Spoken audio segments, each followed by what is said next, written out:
네, 북한의 평창 동계올림픽 참가를 위해 방남했던 북측 선발대가 2박 3일간의 일정을 마치고 북한으로 돌아갔습니다. 이번 주부터 본격적으로 평창올림픽 관련 행사가 시작이 될 텐데요. 네, 박원곤 한동대 국제지역학과 교수, 김대영 한국국가전략연구원 연구위원과 함께 자세한 내용 짚어보겠습니다. 어서 오십시오. 네, 안녕하십니까. 네, 이번 주부터 관련 행사가 본격적으로 시작이 됩니다. 금강산 합동문화행사, 또 마식령 스키장 훈련 등 이제 앞두고 있는데 그런데 이 정유 제품 반출도 그렇고요. 대북 제재 위반 우려가 나오고 있습니다. 이 부분 좀 먼저 짚어주시죠. 예, 그렇습니다. 특히 이제 금강산 문화행사 관련돼서 사실 이 문화행사를 공연장에서 하려면은 사실 전기가 필수적인데 아무래도 이제 북한 쪽의 그런 전기 사정이 이렇게 여의치가 않은 것 같습니다. 그래서 우리 쪽에 그런 발전기를 돌릴 수 있는 유류 지원을 얘기하고 있는데요. 네네. 사실 지금 그 경유, 특히 발전기 돌리는 데는 경유가 필요한데 이것이 사실 그 대북 제재와 좀 연관이 있습니다. 그렇기 때문에 우리 입장에서는 사실 이 성공적으로 문화 행사를 해야 이것이 어떻게 보면 평창까지 이어진다라는 그런 계획을 가지고 있는데 이 경유 지원 문제가 상당히 좀 문제가 될 수 있고. 다만 이제 그 유엔 제재 같은 경우에는 그 북한에 있어서 대량 살상 무기와 관련돼서 좀 큰 돈이 넘어가는 것을 막겠다라는 부분이 굉장히 강합니다. 하지만 이제 각 나라별로 또 제재가 있는데 뭐 미국 같은 경우에는 이런 경유 같은 것도 제재 대상에 포함이 되어 있는데 그렇기 때문에 이제 그 미국 측과 잘 상의를 하는 것이 굉장히 중요하다고 생각됩니다. 그래서 이것이 사실 뭐 군사용으로 전용되는 것도 아니고 남북 간의 화해를 위한 어떻게 보면 문화 그런 공동 행사이기 때문에 우리가 미국 측에 이러한 점을 좀 자세하게 설명한다라면은 큰 무리 없이 또 진행이 될 것 같고요. 또 한 가지는 과거와 달리 이런 선물 등을 주는 것도 사실 문제가 될 수 있습니다. 왜냐하면 사치품 같은 것도 지금 제재에 담겨져 있기 때문에 또 그런 부분에 있어서도 좀 우리 정부가 좀 주의를 요할 필요가 있다고 보여집니다. 교수님이 대북 제재 결의 위반에 대한 부분 어떻게 이해하고 계십니까? 뭐 처음에 우리가 우려를 많이 했죠. 워낙 지금 북한이 이중 삼중 그 유엔 제재 결의안뿐만 아니라 이제 한국, 미국, 일본 또 국제 일부 국가들이 독자 제재안도 있기 때문에 북한이 이중 삼중으로 지금 제재를 받고 있습니다. 그런데 결론부터 말씀드리면 생각보다는 제재에 그렇게 위반되는 사안들이 많이 나오진 않았다라는 거죠. 우리가 처음에 예상하기는 북한이 평창올림픽에 참가한 이유 자체가 이런 좀 제재를 흩어보겠다라는 의도가 있다라고 생각을 했습니다. 그러면 기왕 한국에 올 바에는 제재에 걸려 있는 예를 들어서 고려항공 같은 경우에는 이제 제재 대상인데 그런 걸 타고 온다든지 그런 식의 이제 한국을 좀 어렵게 공격에 빠뜨리는 그런 수단들을 사용하지 않을까 하는 우려들이 있었는데 뭐 그런 부분들은 상당히 해소됐습니다. 제일 문제가 없는 이제 경의선 육로로 대부분들이 지금 온다라고 돼 있고요. 그리고 방금 이제 김대영 위원님 말씀하신 이제 그런 부분들이 있고 또 하나 이제 우리가 지금 아직 해결이 안 난 게 이제 고위급 대표가 아직 결정이 나지 않지 않았습니까? 고위급의 대부분들은 지금 제재 대상이기 때문에 이제 그 부분에 어떤 앞으로 어떻게 해결해야 되느냐. 근데 원칙으로 돌아가면 저는 이 정부에서 우리 한국 정부도 그렇고 국제사회도 그렇고 이게 평창이라는 거 또 평화올림픽이라는 거 그런 것에 좀 아주 특수하게 예외로 이번에는 제재에 조금 어떤 뭐 문제가 있더라도 이 한 번에 대해서는 조금 예외로 삼는 그런 것들을 우리가 좀 더 당당하게 얘기할 필요가 있지 않을까. 대신에 이제 이것이 끝나면 우리가 확실하게 제재에 대해서는 정확히 지키겠다.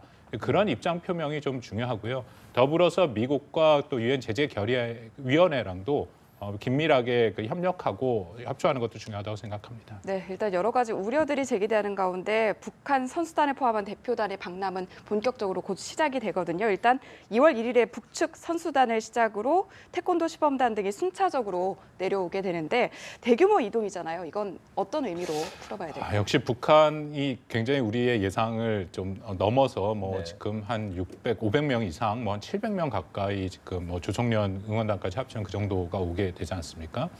이것을 우리가 조금 잘 읽어볼 필요가 있다라는 거죠. 이게 김정은 위원장의 신년사에서도 너무 명확히 얘기를 했는데 이것이 일종의 북한이 지금 주장을 하는 것은 북핵 평화론을 주장을 하고 있습니다. 그러니까 북한이 이미 핵무력을 완성을 했고 북한이 핵을 갖고 있음에도 불구하고 우리는 보통 국가처럼 이렇게 올림픽에도 참여하고 더군다나 이 남북 관계의 한국에 대해서는 이 정도의 대규모 응원단과 이런 대표단을 보낼 수 있는 능력이 있다. 경제적으로도 우리를 제재와 압박을 해도 그것을 충분히 극복하면서 이렇게 정상적으로 보낼 수 있다. 그러기 때문에 핵을 가진 북한은 위험하지 않다. 그런 지금 메시지를 계속 보내고 있는 거거든요. 예. 그래서 우리가 물론 대표단이 오는 거 또 우리의 일차적인 목표는 어쨌든 평창 올림픽을 안전하게 또 성공적으로 개최하는 거기 때문에 그런 면에서는 많은 도움이 됩니다. 근데 더불어서 그런 북한의 의도도 우리가 잘 명심하면서 예. 환영할 필요는 네. 있다고 생각합니다. 네. 자, 그리고 다음 달 8일입니다. 공교롭게도 북한의 건군절 열병식이 올림픽 개막식 하루 전날 있다 보니까 더 논란이 계속되고 있는 것 같습니다. 조명훈 장관은 또 상당히 위협적 열병식이 될 가능성이 크다라고 말을 했는데요. 예. 이 상황은 어떻게 보고 계십니까? 그렇습니다. 사실 그 건군절 자체의 날짜까지 바꿔가면서 지금 2월 8일 날로 열병식이 뭐 예정돼 있는 걸로 알고 있는데요. 네. 저는 조금 그 다르게 열병식 일자를 좀 조정을 할 수도 있지 않나라는 생각도 듭니다. 왜냐하면 이제 평창 올림픽이 2월 9일인데 전날 네. 했을 경우에는 사실 북한이 의도하는 바와 달리 좀 평화 올림픽이 안 될 가능성도 있기 때문에 네. 예. 일자를 뭐 하루 이틀 정도 조정할 가능성도 충분히 있어 보이고요. 다만 이제 위협적 열병식이 될 가능성이 굉장히 높다고 보여집니다. 뭐 우리를 위협할 수 있는 뭐 재래식 무기라든가 그동안 그리고 마지막 부분에 항상 이제 북한이 자신들의 그런 미사일 능력을 과시하는 부분이 굉장히 많은데 특히 이제 신년사에서도 핵무기를 대량 생산하겠다라는 그런 메시지를 전달했기 네. 때문에 네. 이전 열병식에서 안 보여줬던 그리고 얼마 전에 발사했던 화성 14형이나 15형이 실제 차량이 미사일과 차량이 나올 가능성도 있고요. 한 대가 아니라 또 여러 대를 보여줄 가능성도 있습니다. 예. 그만큼 자신들의 핵무력이 완성됐다라는 그런 메시지를 아마 이번 열병식이 담을 가능성도 굉장히 높고요. 또 한 가지로는 사실 그 북한의 핵 능력에 대해서 여러 나라들이 좀 의구심이 있기 때문에 네. 그런 핵탄두라든가 이런 것도 좀 보여줄 가능성이 있습니다. 그렇게 된다라면은 정말 평창 올림픽을 앞두고 네. 굉장히 우리로서는 좋지 않은 메시지를 북한에서 전달하는 것이겠죠. 네, 네. 그렇습니다. 저는 북한이 뭐 당연히 8일 날 아주 최대 규모로 있는 무기를 아마 다 동원할 가능성이 있다. 저도 김대영 의원님 말씀에 이제 기본적으로 동의를 하는데요. 예. 네. 방금 말씀드리는 그들이 말하는 북한이 주장하는 북핵 평화론의 일종으로 가는 거죠. 자신들이 이만큼 무기를 다 갖고 있다. 예. 라서 다시 한번 핵무력을 확실히 보여주면서도 그래도 다음 날 우리는 평창 올림픽에 참가한다. 그러니까 정상 국가로서 우리 열병식에 우리 군사력을 갖고 있고 과시를 하고 이만큼 능력이 있지만 그거와는 또 별개로 이 올림픽 같은 거에도 정상적으로 참석을 한다. 그런 메시지의 일환으로 지금 계속 보내고 있기 때문에 네. 저는 열병식을 대규모로 치를 가능성이 있다라고 생각을 하고요. 열병식 일정을 변경할 가능성 말씀하셨는데 그 부분 가능성이 저는 있다고 보십니까? 변경할 가능성 없다라고 일단 생각을 합니다. 이미 네. 그 북한에서 여러 차례 지금 발표가 된 거고 네. 제가 말씀드린 그런 의도를 갖고 있기 때문에 구태여 이것을 뒤로 미루거나 할 이유는 북한 측에서는 없다라고 생각이 네, 듭니다. 일정을 변경할 가능성은 없는 가운데 앞서서 얘기해 주셨듯이 우리를 위협할 재래식 무기를 선보일 가능성은 있다. 이렇게 정리해 볼 수가 있겠는데 무기에 조금 더 집중해서요. 어떤 신무기를 선보일 가능성이 있는지 조금 더 자세히 짚어주시죠. 아무래도 지난 열병식을 기본으로 해서 거기에 있어서 미사일 쪽에 좀 포커스를 좀 많이 맞추지 않을까 예. 생각되고 특히 이제 탄도미사일 부분에 있어서 아마 집중을 하게 될 걸로 생각됩니다. 그래서 지금 사실 북한이 시험 발사를 안 했던 뭐 북극성 3형이라든가 신형 뭐 잠수함 발사 탄도미사일이라든가 그다음에 시험 발사는 했지만 해외 언론이나 이렇게 공개를 안 했던 화성 14형, 15형도 될 수 있고요. 이 밖에 그 지난번 열병식 때도 마지막 부분에 한 2개 정도의 미사일이 대륙간 탄도미사일로 추정되는 것들이 나왔는데 네. 이번에도 아마 그게 더 나올 가능성도 있고요. 북한의 입장에서는 핵과 미사일이 완성됐고 그것보다 더 위력적이고 정밀한 그런 대륙간 탄도미사일을 또 이번에 새롭게 보여줄 가능성도 있습니다. 11월 29일 날 화성 15형을 발사를 하면서 작년에 네. 그 핵무력 완성을 선포를 했죠. 그렇기 때문에 이제 대륙간 탄도미사일, 핵탄두를 가진 것은 자신들이 이미 완성을 했다라고 생각을 하니까 거기서 더불어서 지금 이제 북한이 확실히 보여줘야 될 것은 고체 연료를 가진 중장거리 미사일이다라고 예. 생각을 네. 하거든요. 그래서 방금 말씀하신 북극성 3형 이것이 원래 이제 시험 발사된 게 재작년에 8월달에 제가 알기로 시험 발사가 됐고 보통 미사일의 플랫폼을 개조를 해서 이제 조금 더 성능을 향상하는데 1년 정도 걸립니다. 그래서 작년 여름에 북한이 이것을 시험 발사하지 않을까 하는 우리가 예측들을 했는데 그냥 넘어갔죠. 예. 그래서 아마 이번에 그것을 보여줄 가능성이 있고요. 고체 연료라는 것은 결국 ICBM의 마지막 완성형이기 때문에 그 능력을 보여주는 것이 미국과 국제사회, 한국을 포함해서 큰 위협이 됩니다. 그렇기 때문에 아마 그것을 보여줄 가능성이 있다라고 생각을 합니다. 네, 자 이런 가운데 송영무 국방부 장관과 매티스 국방장관 회담을 가졌죠. 한미 동맹의 균열을 내려는 어떠한 시도도 실패할 것이다. 북한의 비핵화 공조를 강화해 나가겠다라고 밝혔는데 북한이 한미연합 훈련을 지금 중단하라는 그런 요구를 하고 있지 않습니까? 그에 대한 어떤 답으로 볼 수 있겠습니까? 예, 뭐 미국은 아주 일관된 입장입니다. 그 북한에 대해서 우리가 하고 있는 한미 연합 훈련은 방어 훈련이기 때문에 네. 이것이 이제 올림픽 기간이라는 것은 어쩔 수 없이 지금 연기가 된 거지만 그것을 북한이 주장하는 것처럼 뭐 영구 중단이라든지 뭐 다시 재연기라든지라는 것은 불가하다라는 거죠. 매티스 장관이랑 송영무 장관이 또 이제 확인한 것 중에 제가 좀 주목하는 것은 네. 비핵화 원칙, 방금 말씀하신 비핵화 원칙을 다시 한번 강조를 했습니다. 그것은 예. 어떤 의미가 있냐면은 이것이 제가 계속 말씀드린 북한이 북핵 평화론을 얘기한다면 한국과 미국은 비핵 평화론을 얘기를 하는 거죠. 북한이 말하는 북한이 갖고 있는 그런 핵무기가 있어도 이 한반도에 안정이 올 수 있다라고 북한이 얘기하는 거에 대해서 한국과 미국은 그렇지 않다. 북한의 핵무기가 없어져야 비핵화가 이루어져야 온전한 평화가 이루어질 수 있다. 네. 그 메시지를 지금 다시 한번 던진 거다라고 생각을 합니다. 네, 북한은 이 같은 발언에 자주 민감한 반응을 보여왔었는데 평창 동계올림픽이 끝난 이후에 이 발언을 빌미로 도발을 할 가능성에 대해서는 어떻게 보십니까? 물론 많은 분들이 그렇게 예측을 하는데 예. 평창 올림픽 끝나자마자 북한이 하기에도 사실 자신들이 뱉어놓은 말이기 때문에 예. 그것도 사실 그 굉장한 리스크가 있습니다. 그리고 기본적으로 평창 올림픽이 끝나고 바로 이제 한미 연합 훈련이 재개가 되는데 북한 같은 경우에는 이제 한미 연합 훈련이 있을 때는 사실상 도발을 하지는 않았습니다. 다만 네. 이제 자신들의 관영 매체를 통해서 이제 강력한 비난 성명들을 많이 냈는데요. 그래서 사실 저는 그 한미 연합 훈련이 끝난 뒤가 오히려 더 문제가 되지 않을까 이렇게 생각되는데 뭐 시기적으로 봤을 때 이제 5, 6월 정도가 될 걸로 예상이 되는데 그때쯤이면 아마 이제 북한도 도발의 가능성이 뭐 조금은 이제 높아진다고 봐야 될 것 같습니다. 특히 이제 열병식에서 보여줬던 새로운 무기가 만약 등장한다라면 그러한 무기들의 뭐 시험 발사라든가 또 김정은이 직접 참관을 한다든가 이런 모습을 통해서 한미 연합 훈련이나 또한 이제 한미 공조에 대한 일종의 대항 성격의 뭔가 무력 시위를 하지 않을까 이렇게 예측을 해봅니다. 그렇다면 평창 동계올림픽 이전에 이 같은 발언 등을 조금 문제 삼을 가능성에 대해서는 어떻게 보십니까? 뭐 북한의 입장에서도 도발의 가능성은 뭐 늘 있는 거고요. 그리고 지금 뭐 계속 그 한국과 이제 한미 연합 훈련, 특히 미국에 대해서 계속 비난을 하고 있죠. 근데 북한의 도발도 북한도 좀 신중할 가능성이 있다라고 생각을 합니다. 왜냐하면 이미 북한이 11월 29일 날 화성 15형을 발사를 하면서 핵무력 완성을 선포한 것은 저는 그 이유 중에 하나가 역시 북한에게 부과되는 대북 제재가 작동을 하고 있다라는 거거든요. 예. 그 북한이 뭐 지난 1, 2년간 계속 도발을 할 때마다 더욱더 강력한 지금 제재안들이 통과가 됐지 않습니까? 그만큼 북한의 입장에선 큰 부담이 돼서 화성 15형을 발사할 때도 75일 만에 발사를 해서 완성도를 최대 높인 상태에서 한 거죠.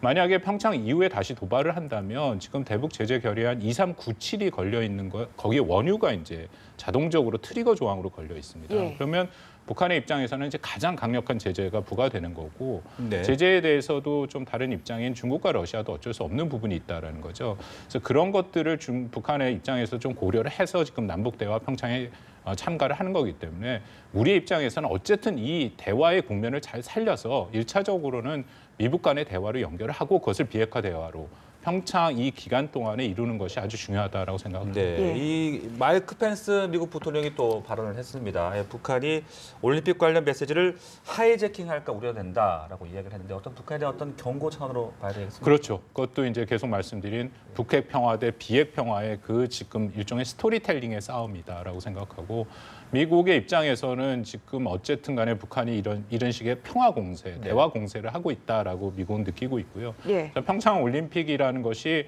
사실 남북 간만의 문제는 아니지 않습니까? 이게 전 세계의 이 축제인데 이제 너무 남북 간의 민족적인 것이 강조되니까 미국의 입장에서는 이것이 혹시 북한에 대한 대북 제재를 뭐 회피하거나 대북 제재의 그런 대우를 흩트는 것이 아닌가 이제 그런 고민들을 하고 있다라는 거죠. 그래서 펜스 부통령도 그것에 대한 이제 명백한 일종의 경고를 이제 보낸 것이고요. 네. 그리고 비핵화 원칙에는 변함이 없다라는 것을 다시 한번 확인한 것이다. 그렇게 판단이 됩니다. 네, 사실 네. 우리 사회에서도 이 평창 올림픽이 자칫 북한의 어떤 정치적 선전장이 되는 것은 아닐까 이 우려도 나오고 있습니다. 어떻게 이해하고 계십니까? 사실 뭐 그렇게 얘기하시는 분들도 상당수가 있죠. 네. 그렇기 때문에 사실 우리 정부가 굉장히 평창 올림픽 관리를 잘해야 된다라고 생각이 들고요. 특히 이제 그 북한이 뭐 이 평창 올림픽을 통해서 뭐 예술단이라든지 이런 여러 가지를 보냈는데 여기서 만약에 우리가 의도하지 않는 돌발 행동들을 한다라면은 네. 정말 이제 우리 사회에서도 북한을 또 다시 한번 보는 계기가 될 수 있기 때문에 우리 정부가 북한에 대해서 예를 들어서 하지 말아야 될 것에 대해서 좀 분명하게 좀 얘기를 해줄 필요가 있고요. 네. 그렇게만 된다라면은 사실 뭐 평창 올림픽이 남북한이 모두 염원하는 그런 평화 올림픽이 될 수 있기 때문에 그런 부분에 있어서 우리 정부가 좀 더 신경을 많이 써야 될 거로 생각됩니다. 네, 북한의 참고로 평창 동계올림픽에 전 세계 이목이 더더욱 집중된 가운데 아베 총리가 평창 방문을 기정사실화했습니다. 이를 계기로 비핵화 관련 6자 회담이 성사될 수 있을 것인가 이 부분에 집중이 되는데요. 그 가능성은 어떻게 보십니까? 현재로서는 뭐 그렇게 크진 않다라고 생각합니다. 왜냐하면 아베 총리가 지금 한국 평창을 방문하게 되는 목표는 이제 분명하게 본인도 밝혔고 두 가지라고 얘기를 했는데 첫 네. 번째는 역시 이제 우리 문재인 대통령이랑 이 한일 위안부 합의 문제에 네네. 예. 대해서 얘기를 하겠다라는 거고요. 두 번째는 오히려 지금 대북 제재와 압박에 가장 강력하게 나서고 있는 국가는 일본입니다. 그래서 그 제재와 압박이 흐트러지지 않도록 미국과 같이 협조를 하겠다. 뭐 일부 보도에서는 미국이 요청을 했다라는 얘기도 있고요. 그래서 이제 그런 목표로 오는 거기 때문에 아마 이것이 좀 어떤 전향적인 북한과의 대화로 연결되기는 쉽지 않다라고 생각을 합니다. 근데 그럼에도 제가 이제 주목하는 것은 북한의 고위급이 이제 누가 오느냐가 네. 굉장히 중요하다고 생각이 되거든요. 네. 고위급에 오는 그 격과 급에 따라서 네. 자연스럽게 그 안에서 대화가 이루어질 가능성은 있다라고 생각합니다.